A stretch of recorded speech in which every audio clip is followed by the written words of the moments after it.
Ayan si ma'am. Inubos yung pera ko. Ang sabi mo? Ano? Malinaw yung ano? Oo, yung ngipin mo nakalabas. Tingnan natin yung paa niya. Boys! Boys!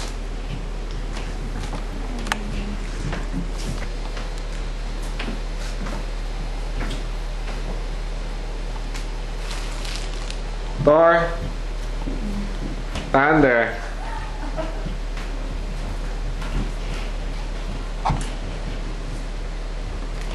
Boys! What's that on TV?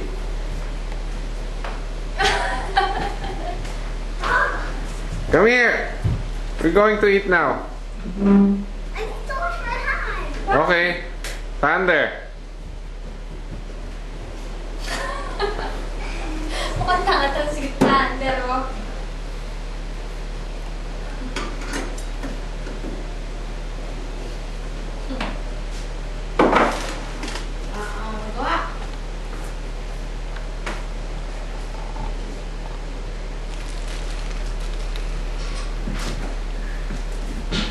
Go and eat, Thor.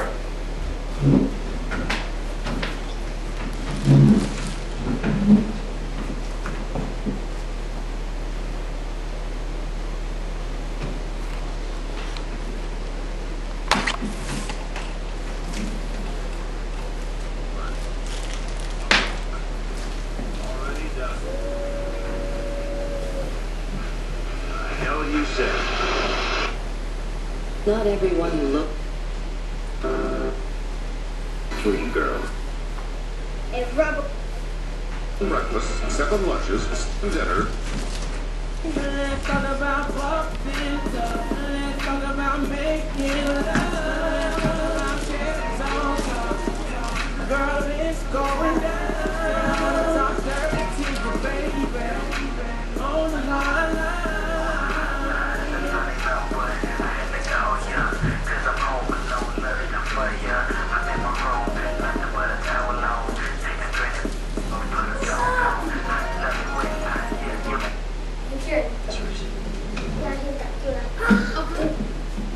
All right, very interesting stuff. Thank you very much for joining. Well, let's give it The winner. builders today. Also, U.S. Lilly is in the news as a U.S. Try the Blue Thermal. Available at door. I like to To receive the interactive workout with both legs. High definition.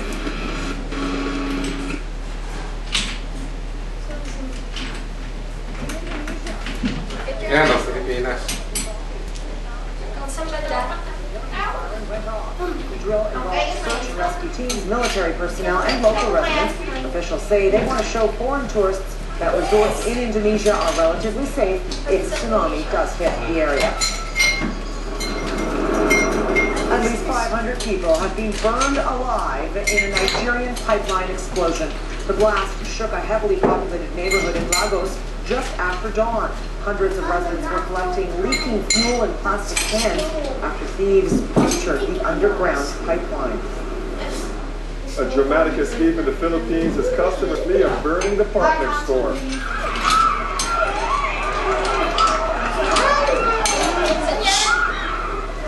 Witnesses scream in fear as a woman scales the roof of the burning building in an attempt to escape the flames and heavy smoke. The Christmas Day blaze killed at least 23 people. A safety inspector says a locked fire door forced people to escape any way they could. Illegal fireworks are being blamed. A deadly day in Iraq, at least 36 people have been killed in a wave of bomb attacks. The deadliest occurred in western Baghdad, where 3 coordinated car bombings killed 25 people and injured 55 others. The blast occurred in a mixed Sunni and Shiite neighborhood. In eastern Baghdad, 2 roadside bombs hit an Iraqi police patrol, killing 4 officers. Millions of dollars in damage from a powerful storm that pounded Florida yesterday. 50 planes were destroyed at an aeronautical school in Daytona. Several of the school's buildings were also damaged, including one hangar that was missing its entire roof. The strong winds also overturned several trailers at a mobile park home. Despite the destruction, there are no reports of serious injuries.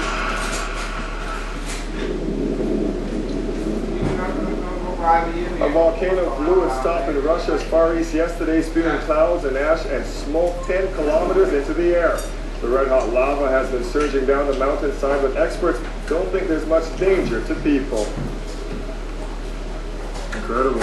All right, coming up, Canada begins hunting a three-peat at the World Junior Hockey Championship starting today in Sweden. Okay, and we'll take you to the ACC as the Leafs skate prior to tonight's game.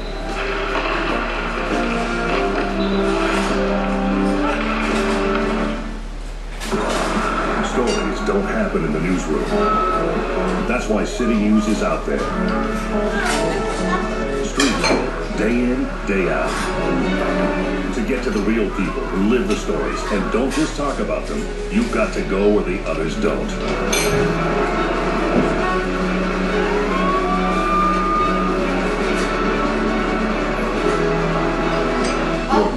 And Ruskowski, Mark Daly, City News, everywhere. I wanted this to be our best Christmas ever. So last year, I ordered a Christmas hamper from Santa's Choice. And this week, a hamper with everything I needed for the perfect Christmas was delivered right to my door. It's full of fantastic brand name products. And their easy weekly payment plan makes saving for the perfect Christmas so simple. To make your next Christmas the best ever, call right now for your free Santa's Choice catalog. Choose from over 40 fantastic hampers, including festive turkey, lunch fun, and breakfast buffet for as little as $2 a week. And next year, we'll deliver the perfect Christmas right to your door. The Santa's Choice catalog is yours free, so don't delay. Call right now. Mom, this is the best Christmas ever. Thanks, Santa's Choice. For as little as $2 a week, we'll deliver the perfect Christmas right to your door. Call 1-888-308-2945 now for your free Santa's Choice catalog.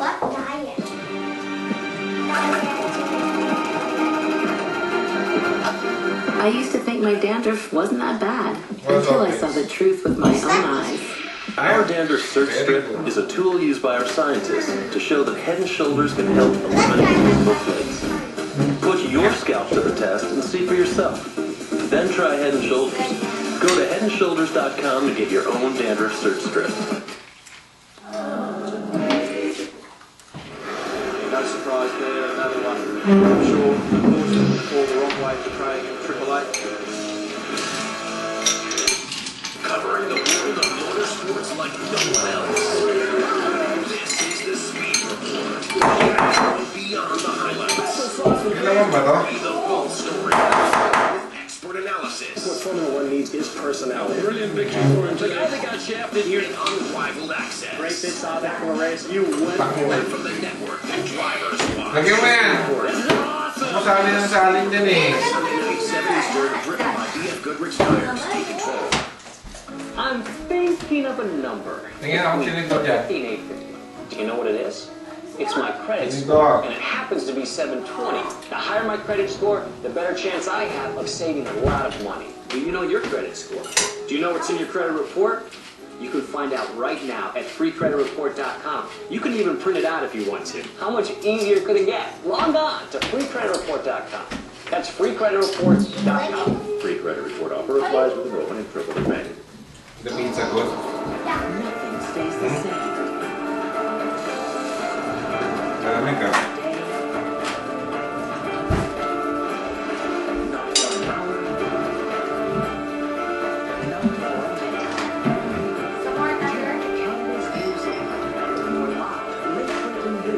In-depth analysis. 24 hours a day. 7 days a week. CBC News Network. Canada's news network. You do hula. Yes, I do. Really? Would you like to try something on? No. No. There we go. Good. These are called E's. And where the heck do you put those? You look great. They're on good and tight. Hey,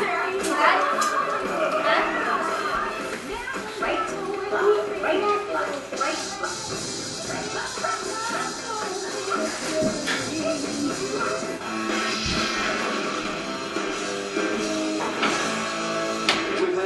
activity in the last couple of minutes. The safety car's been deployed, and that's served as an opportunity for many people to come in and take service. Some are taking tyres. Quite a number of significant players are taking fuel. That's an interesting question. Lowndes has taken on fuel. Stone Brothers took on fuel for Russell Ingall, and obviously these figures are rubbery because things change in motor racing, but the rough guide is that they're burning about 2.3 litres a lap. And we've got 23 laps done, the 78 lap race, and so by my calculations there's the problem exiting turn 7 for Mark Winterbottom, and that's the reason why they brought the safety car out, I understand. Now, according to my calculations, from the point where they are, they need 128.8 litres of fuel to get to the end. Now, the car's only carry 120. Some people trouble here in the pit lane between Greg Murphy and one of the DJR cars, Stephen Johnson. They'll be gambling on there being another safety car intervention, or indeed a longer safety car period here, or drivers what's described as short shifting, not using all of the available 7,500 revs. Cam McConville's showing as the leader at the moment. He's been picked up by the WPS Chrysler safety car. And I think the lights are out on it. Second is his teammate, Greg Murphy. Mark Scape is in third position for HRT, but he's not showing that on the road at the moment. There's some lap traffic in there. Dean Cano is fourth. Andrew Jones is fifth. Paul Morris sixth. Max Wilson, Jamie Whitcup, Todd Kelly, and Paul Radisson. It'll take a little while, folks, for us to unravel who's done what in terms of tyres and fuel. Right now, we get a racing once again on lap 24. McConville is your man. And we can confirm that Lowndes has been given a black flag. Einstein believed that his concept of curved space was responsible for shifting Mercury's orbit. Einstein called his idea the theory of general relativity. Imagine a trampoline net and place a bowling ball in the middle of a trampoline net. The bowling ball sinks into the trampoline net, and now shoot a marble around the trampoline net. The marble will orbit around the bowling ball. Now, from a distance looking down, Newton would say that there is a force, an instantaneous, invisible force pulling the marble down to the bowling ball. But Einstein would say, there's no force, there's no pull, it's just a trampoline net. And why is the marble orbiting around the bowling ball? Because a trampoline net is pushing the marble. Therefore, why am I sitting on this chair? Not because gravity pulls you to the ground, it's because space pushes me down toward the planet Earth. The idea that space itself was warped by mass was too strange for many to accept. An approaching solar eclipse gave scientists the perfect opportunity to put Einstein's new theory to the test. Photographs were taken of the background stars before the eclipse and then afterwards. These pictures were then compared with photos taken during the eclipse. The photos showed that the positions of the stars in the eclipse photo shifted slightly inward. Then the light from the stars passed the sun's gravitational field. Einstein's theory of general relativity was right. His great discovery rocked the world. General relativity strikes a deep emotional chord in anyone who's ever looked at these equations. These equations are 1 inch long, and yet they answer these eternal questions that have dogged us ever since we first looked in the night sky and asked ourselves the question, what's it all mean?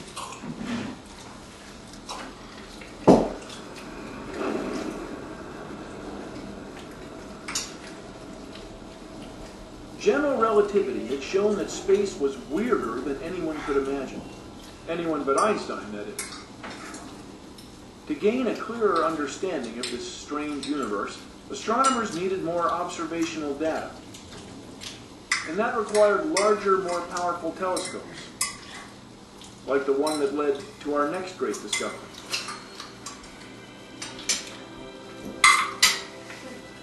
When the Herschels had finished their survey of the heavens in the 1830s, they had cataloged thousands of these beautiful but hazy objects, then called white nebulae.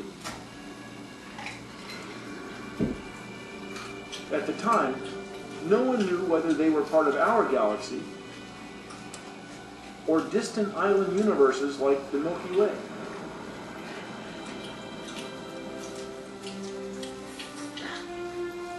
In 1924, astronomer Edwin Hubble was studying the stars in several of these nebulae using a 100-inch reflector telescope at the Mount Wilson Observatory in California.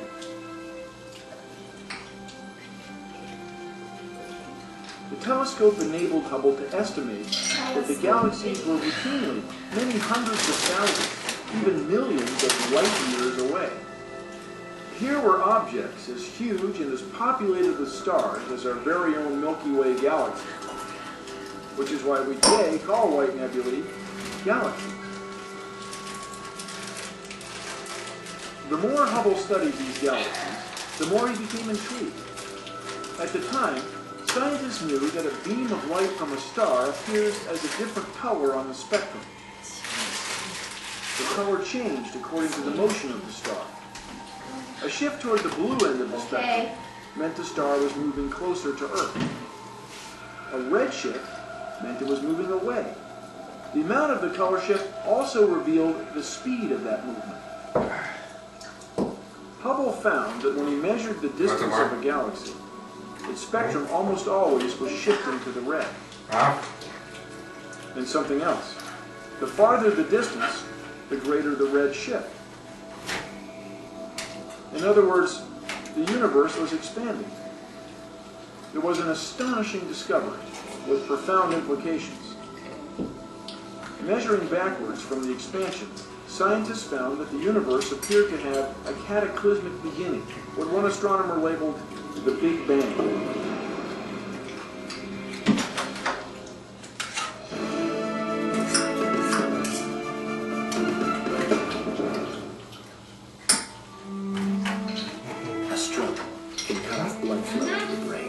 Resulting in devastating physical or mental damage. That's why the Heart Foundation pioneered the use of a clandestine drug that, when accessed quickly, can actually reverse these effects. So for many, it's as if the stroke never occurred. This is what happens when you put your heart into it. Experience the cutting edge of television. See your favorite CTV shows with a theater-quality viewing experience. Brilliant, saturated, razor-sharp images, true widescreen viewing, stunning surround sound. CTV HD delivers with more high-definition programming than ever before, including virtually every hour in prime time. Immerse yourself in all the action, all the romance, and all the drama. CTV HD, the best just got better. Join the globe-trotting phenomenon with the Great Adventure People. Friday at 8 Eastern on Travel and Escape.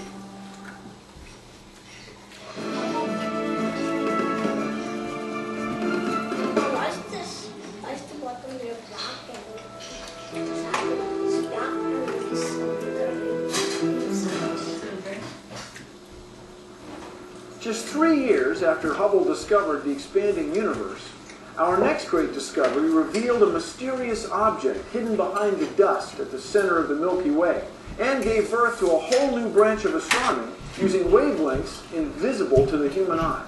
I know who that guy is there who's speaking. In 1930, Carl Jansky was a 25-year-old physicist working for the Bell Laboratories in Homedale, New Jersey. Jansky's job was to identify the kinds of interference occurring at the 15-meter wavelength, then used for ship-to-shore and transatlantic communication. After spending more than a year recording data, Jansky decided there were 3 forms of static at this frequency. The first was clearly produced in the Earth's ionosphere. The second was caused by local thunderstorms. And the third signal was mysterious, continuous. It was coming from what appeared at first to be the sun. Each morning, this signal slowly rose with the sun. During the day, it rotated across the sky. And then, it set when the sun did. But as time passed, Jansky found that the mysterious radio signal slowly drifted away from the sun, as if it were coming from a point outside the solar system. Eventually, Jansky pinpointed its location somewhere in the region of the constellation Sagittarius. He believed he had discovered an unknown interstellar object at the center of the galaxy. And he was right. Later astronomers confirmed that Jansky had discovered a supermassive black hole equal in mass to 3 million suns. Perhaps even more significant, he was the first human to look at the universe using radio astronomy, a whole new way to study the sky. It was a landmark discovery. Jansky had proved that the sky does not merely sparkle with the gentle glow of starlight. Hidden out there are many strange objects, many light years away, that actually radiate more energy than whole galaxies, like quasars and pulsars, dead stars spinning madly, with masses so dense that a single teaspoon would weigh millions of tons.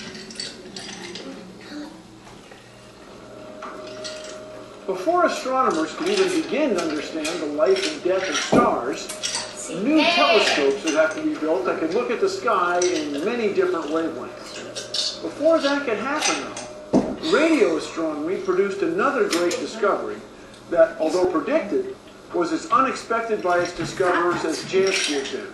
And once again, it happened at Bell Labs in Holmdel, New Jersey.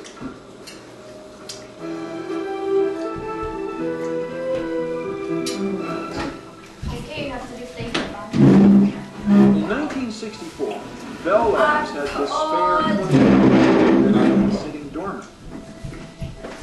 Rather than destroy it, the lab decided to let astronomers use it for research. Two physicists. Di na.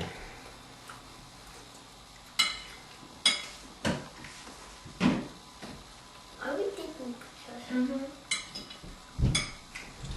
So we would remember what we ate.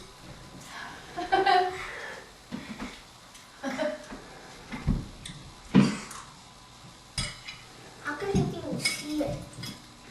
This thing's blocking this one, that's blocking this, and the chair's blocking this one. That's mine.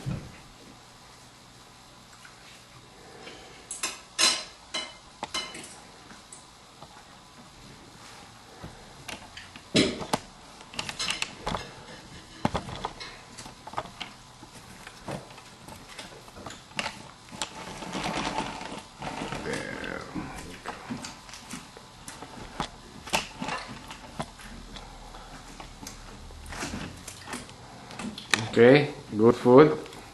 What do you have? Banana, rice, and pancit.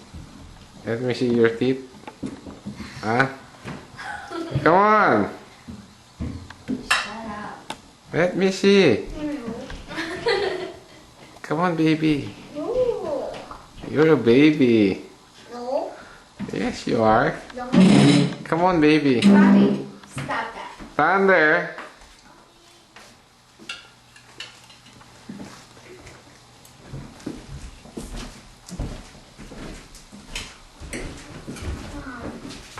Yes, baby.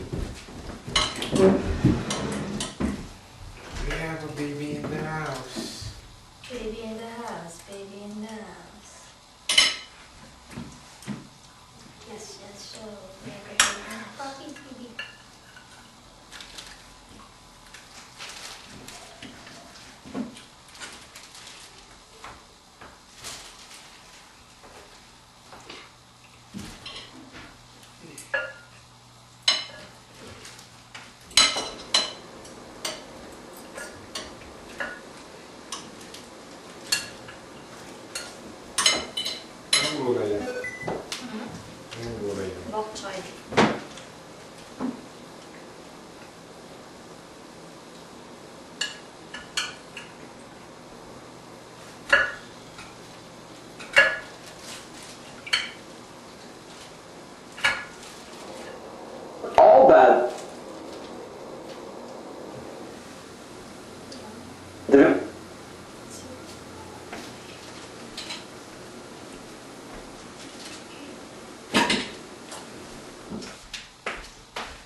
and take control of your week.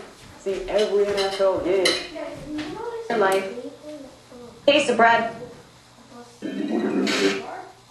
Barney. Hollywood.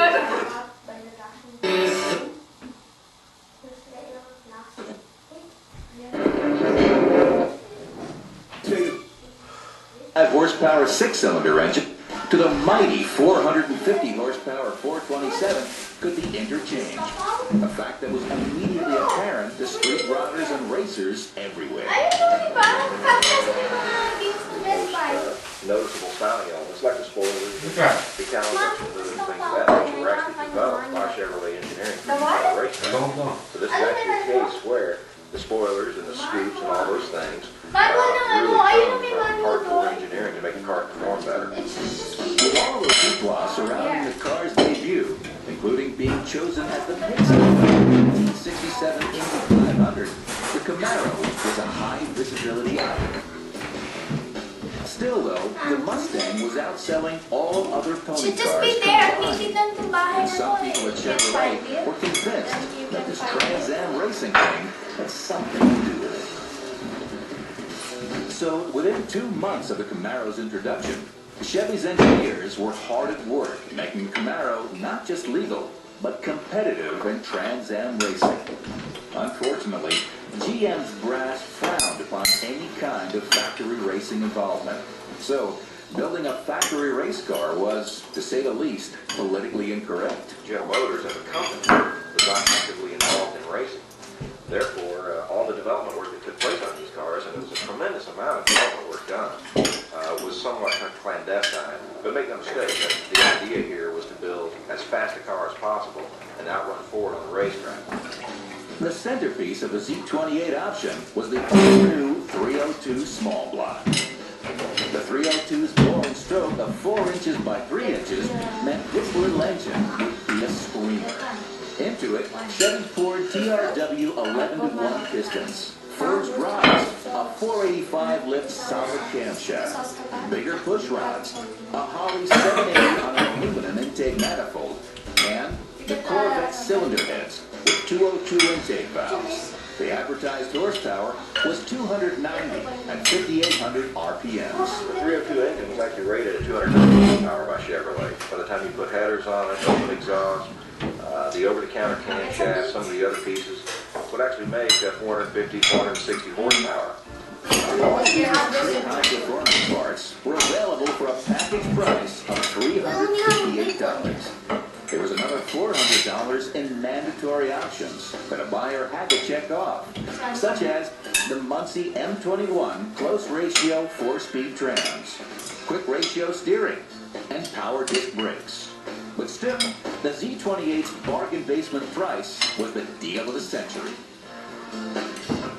The first Zs went into production in December 1966.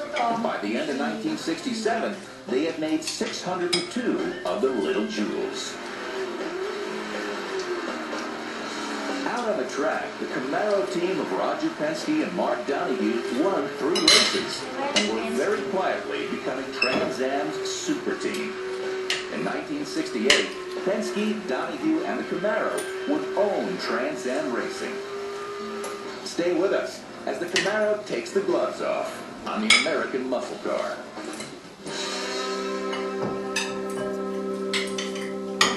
Saturday on speed, it's power, it's acceleration, it's topless. The Mazda MX-5 Cup.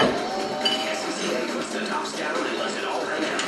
The Mazda MX-5 Cup, starting Saturday 4 Eastern, only on speed. Hey there, this is Todd Bodine. Are you looking for a great deal on hardwood flooring? The best deals are at Lumber Liquidators. Lumber Liquidators has solid oak flooring starting at 99 cents a square foot. Laminate, bamboo, and exotic floors like Brazilian cherry. They even have Bellawood pre-finished hardwood floors with a 50-year warranty, all at incredible prices. Visit your local Lumber Liquidators, lumberliquidators.com, or call 1-800-FLOORING. Tell them you want a good-looking guy to deliver. Lumber Liquidators, hardwood flooring for less.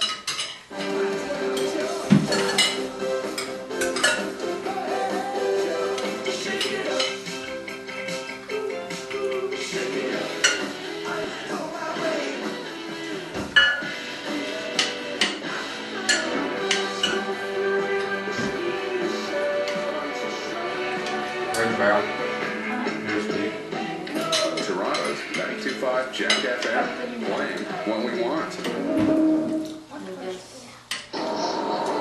Nothing stays the same. Not for a day. Not for an hour.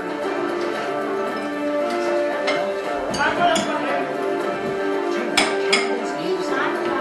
Live breaking news and in-depth analysis. 24 hours a day. 7 days a week. CBC News World. Canada's News Network. You place it there. Wala dun sa Chevrolet was delighted with the Camaro's first-year sales. Over 200,000 Camaros went home in the hands of lucky buyers in 1967, making it one of Chevrolet's most successful new car introductions ever. So rather than reinvent a pretty nice wheel, Chevy merely corrected some handling problems that 67 owners complained and made the usual minor trim changes on the 68 models. One of the few shortcomings of the 67 Camaro were its single-leaf rear springs. So for 68, Chevy replaced these with much stiffer multi-leaf units. And it staggered the rear shocks to help control axle hop on acceleration.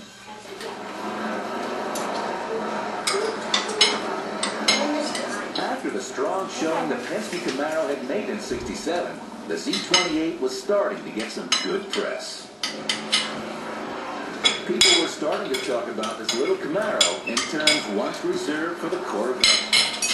Chevy decided to make the Z28 a little more dressy in 68. Z28 identification badges were added, and front and rear spoilers became available this year. A huge favorite with the street crowd, the Z's front-to-rear racing stripes were also continued in 68.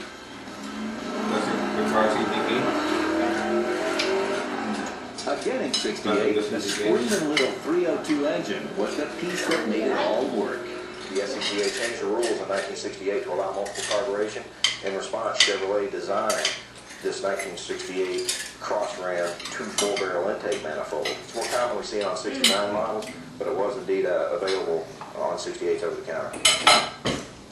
Now, with some seat time in the Z28, Mark Donahue and the Penske team began feeding information back to Chevy engineering on ways to improve the car. Stronger windows and a larger front sway bar were developed, and in a move designed to help the racers, Chevy now offered optional 4-wheel disc brakes, which gave the Z28 braking performance equal to the Corvette. One of the SCCA rules mandated that everything that was on the race car had to be available to the general public. Now, to a street guy, that was great. All the camshaft design, all the exhaust design, all the special parts generated for the Z28 program were as close as your local Chevrolet parts dealer. From the first green flag of the 68 racing season, the Penske team took no prisoners. They ran away with the series championship, winning 10 out of 12 races, and winning 8 of these in a row. Back in the corporate office tower, the GM executives applauded their little factory racer, despite their no racing official policy. Also in 68, a Z28 won the NHRA Superstock Championship in a final race between, you guessed it, 2 Z28s.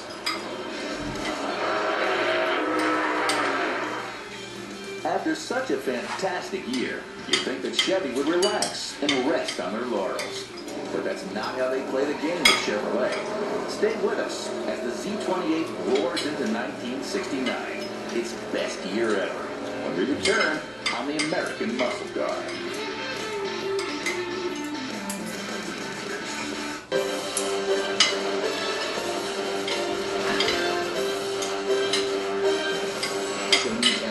January 8th, NASCAR Preseason Thunder. Catch a full month of coverage exclusively on Speed.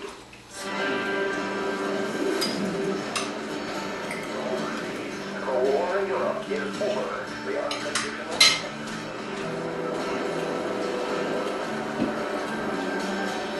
This is our country. After 89 years in the making, this is our truck. The all-new 2007 Silverado from Chevy. The most dependable, longest-lasting trucks on the road. This is our country.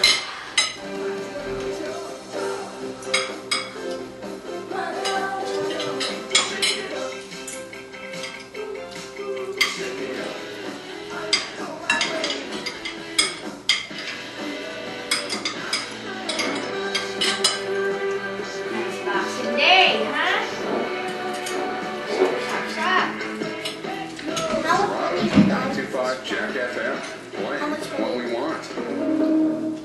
How much money do you spend? I understand people sitting on the ground watching a sporting event and getting emotional about it. What I don't understand is calling me 2 weeks later and still being mad.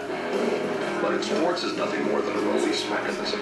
It's a chance for a few hours, either in the course of the radio program or in the time you spend in the stadium or the arena, to forget about all the other problems in life. But sports is no more than a diversion. That's all it is.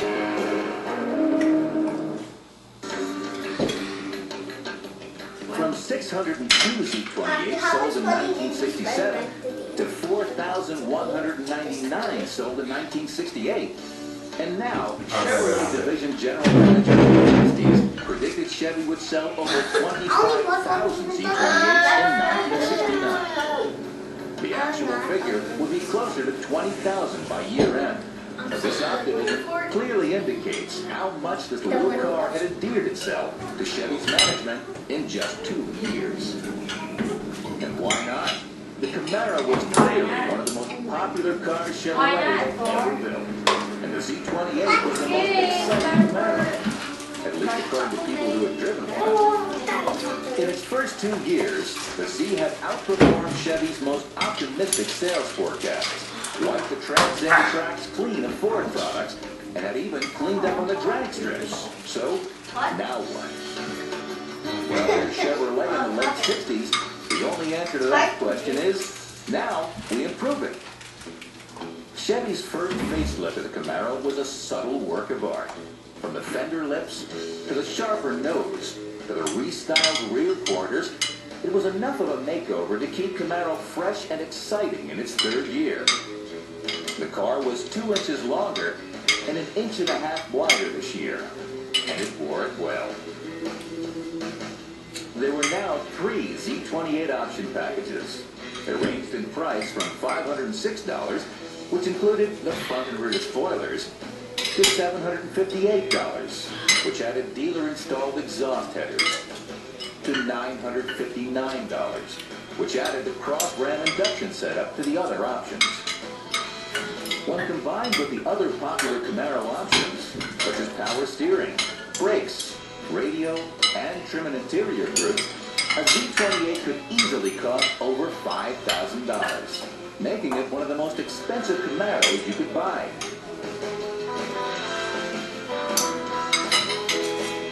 Under the hood, very little changed this year. In fact, there wasn't much left to add except hardcore racing parts. There was a new Go Real Fast solid lifter camshaft, which provided 493 lift on the intake side and 512 on the exhaust, and a new engine oil cooler. All Z28 engine blocks now had 4-bolt main bearings and thicker main webs. Another thing that you'll notice on this car is the ZL2 ducted hood, which everyone calls the cow induction these days. There's RPO ZL2. Mates up the air cleaner right here with that rubber seal. You shut the hood, the seal seals the air cleaner to the hood. And of course the engine gets to breathe fresh air from the back of the hood. Going into its 3rd year of Trans Am competition, the Z28 was the top kid in the playground. But Ford was seething over its loss of the Trans Am Manufacturers Championship, and they were planning a little ambush. To regain their dominance in Trans Am racing, the Boss 302 Mustang was built according to the Z28's formula. Ford loaded this new car down with every factory high-performance part in the catalog, then put together a blue-chip racing team. Ford's team was fielded by longtime NASCAR team owner Bud Moore, and his 2 Boss Mustangs were driven by George Follmer and the legendary Arnelli Jones. Trans Am Racing was due for some fireworks. Okay, as so the Penske Donahue team squared off against Bud Moore and Parnelli. Stay with us as we go to the races on the American Muscle Car.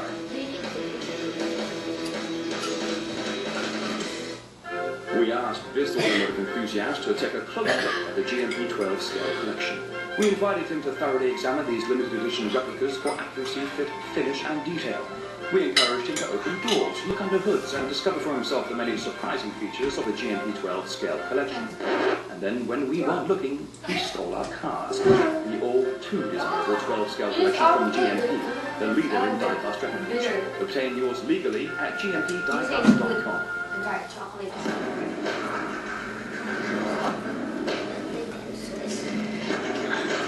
I really love it.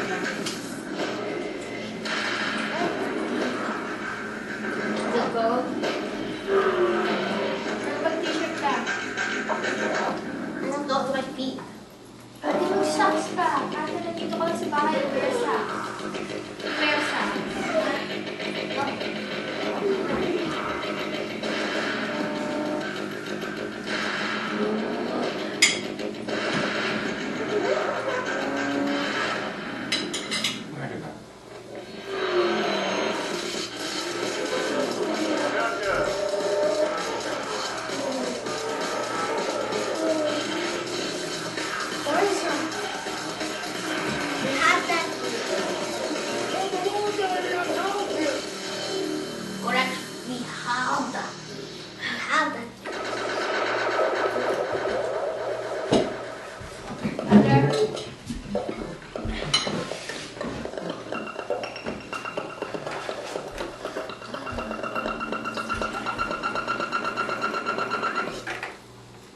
When you give yourself a minute to think, you give yourself a chance to make a better decision.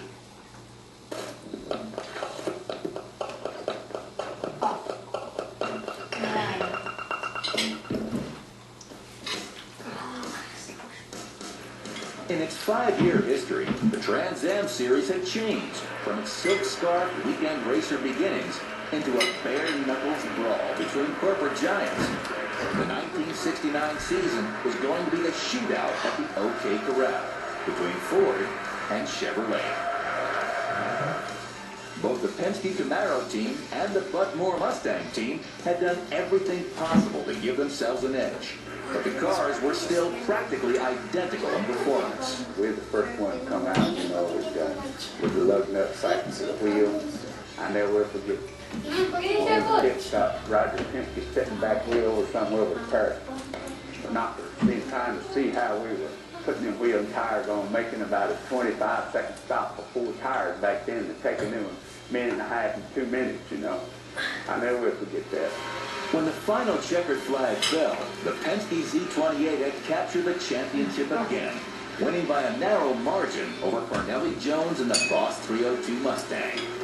They had the best circuit in the world, going with the top drivers all over the world. Penske, and Penske tore them up bad with the Camaro. The 69 Z28 occupies a special place in American automotive history.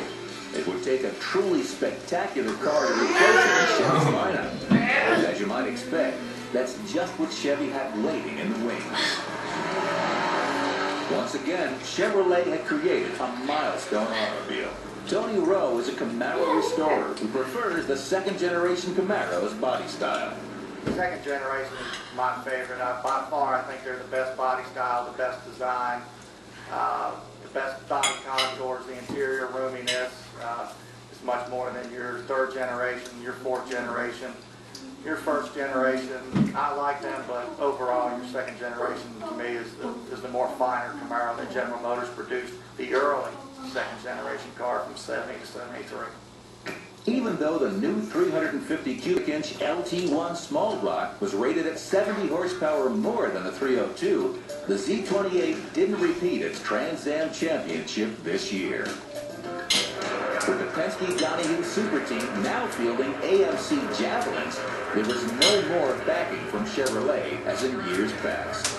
Parnelli Jones and George Fulmer cruised to an easy Trans Am title for Ford in 1970.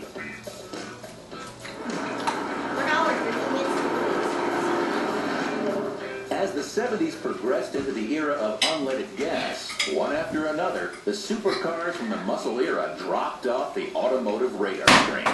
Your Holly 780 went by the wayside in 72, and your horsepower rating was 245 for that year, which is a dramatic decrease from the years of 1970, 71.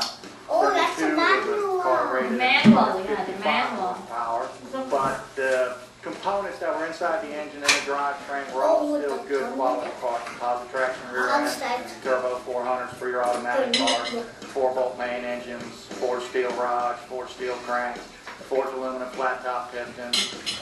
On a few occasions, the Z's future looked doubtful, but there have always been enough dedicated, loyal, and very loyal car buyers who insisted that America wouldn't be as much fun without the Z28.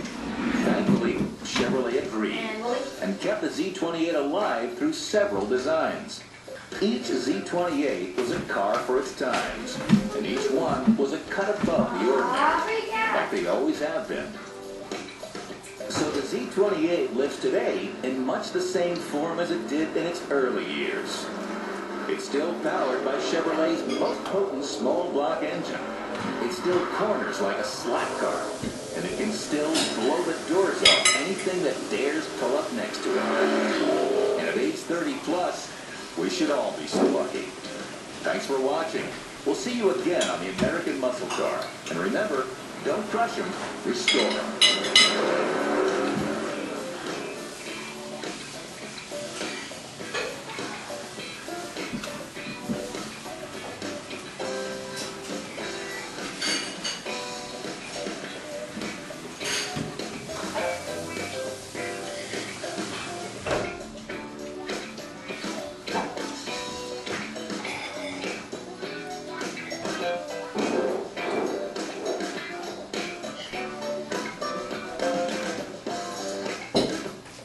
The Jam returns to the Metrodome in Minneapolis, and the story may just be the young guns. Lindsey Wake goes for 2 racing victories in a row, and it's the debut of Dennis Anderson's son, Adam Anderson, in the Taz machine.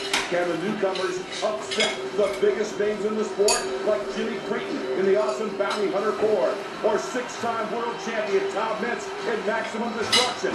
And yes, Adam's daddy is here. Dennis Anderson brings grade figure 20 to Minneapolis, racing from Minnie. Next on Speed. Speed. Mr. James. Medusa has won the World Racing Championship. Freestyle World Champion, Bounty Hunter.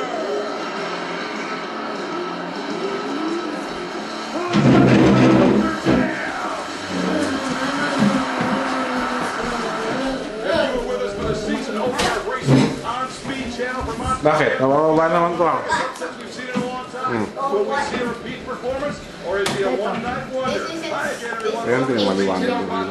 I'm Scott Douglas. I, of course, am talking about Lindsey Wake, the driver of the Iron Outlaw, a member of Jimmy Creighton's team. Continue eating. And in Montreal, he shocked everybody, beating Dennis Anderson and Gravedigger in the semis, and then knocking off the boss, Jimmy Creighton, to win the racing competition. But now, Lindsey, you come in here and begin to wonder, or are you I'm back to zero here. I started there, at the bottom of the ladder, and I found my way out, made to the finals. Multimedia interface. Now I'm here again in Minnesota.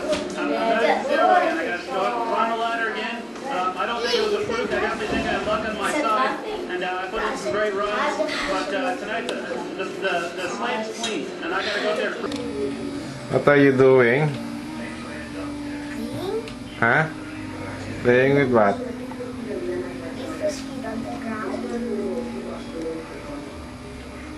Hmm?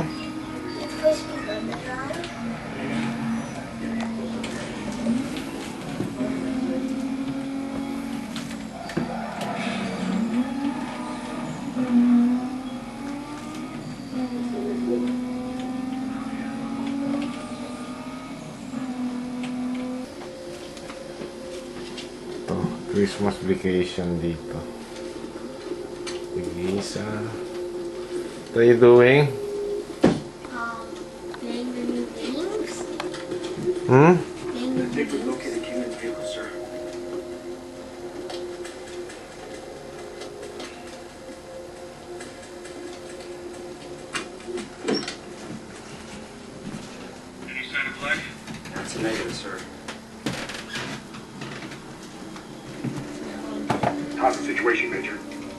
sign of Kingman or Zakharov, sir. CIA's generating the intel on the kidnapping now. They should have something for you in a couple of hours. He'll be dead by then. Vega, find them. Now. I'm on it. I'm going to eat. I'll get back to you, sir.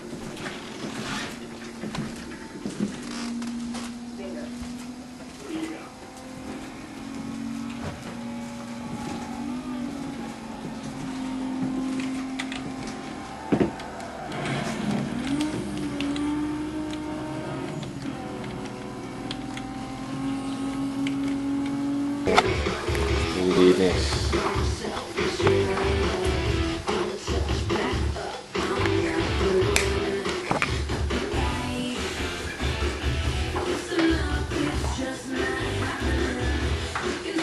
Sipag nito ah.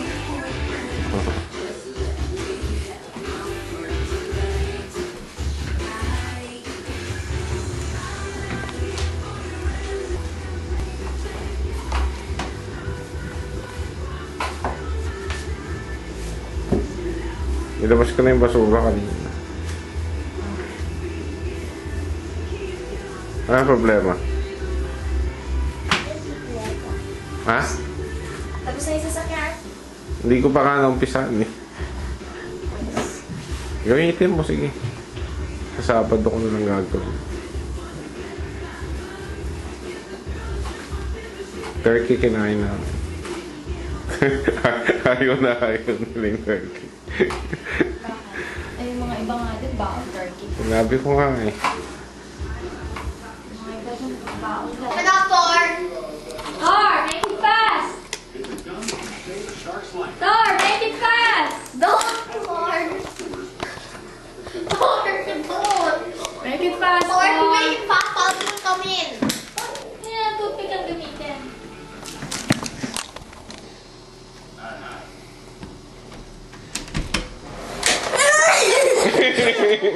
Come on, make it fast!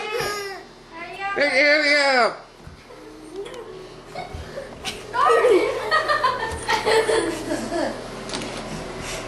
Thor! Come on, make it fast!